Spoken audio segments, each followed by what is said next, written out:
Pinoprotektahan lang ang ating karapatan sa ating mga teritoryo. Ito ang binigyang diin ni Defense Secretary Gimbo Teodoro sa harap ng usapin sa West Philippine Sea. Ayon sa kalihim, hindi nais ng bansa na makipag-away, ngunit kailangan aniyang gawin kung ano ang tama. Si Patrick De Jesus sa sentro ng balita. If there are spillover effects, we are not to blame.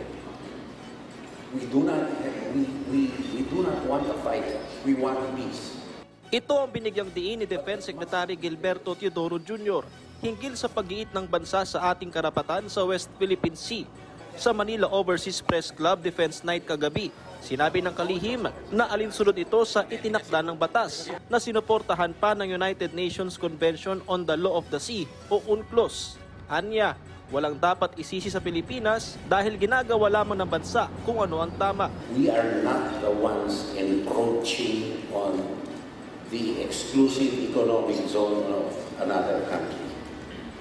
The encroacher has a vast area of sea.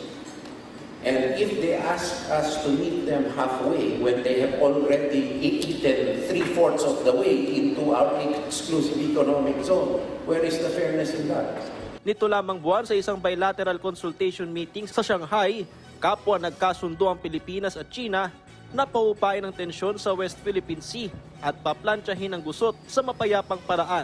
Pero kamakailan lamang, panibagong panggigipit ang naranasan ng mga mangingisda sa Bao de Masinloc, kung saan pinabalik ng China Coast Guard ang mga nakuha nilang seashell at isda na kanila lamang sana na pang-ulam. It cannot be based on formless dialogue where one party does not cease to expand its area of influence illegally to the detriment of a smaller country. Dagdag pa ni Teodoro, kailangang galangin ng anumang bansa ang ating karapatan sa ating teritoryo. The bottom line is the Philippine law, which is consistent with the UNCLOS, be respected by China. That is the bottom line.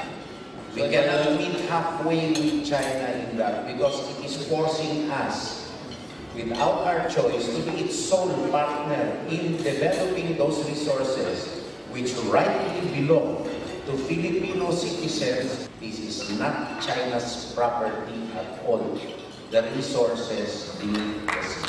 Sa modernisasyon naman ng sandatahang lakas, sinabi ni Teodoro na pagtutuunan sa pagbili ng mga bagong kagamitan ang pagtugon sa domain awareness at intelligence upang mapalakas ang ating area denial and deterrence capability sa dagat man at himpapawid. Patrick De Jesus para sa Bayan.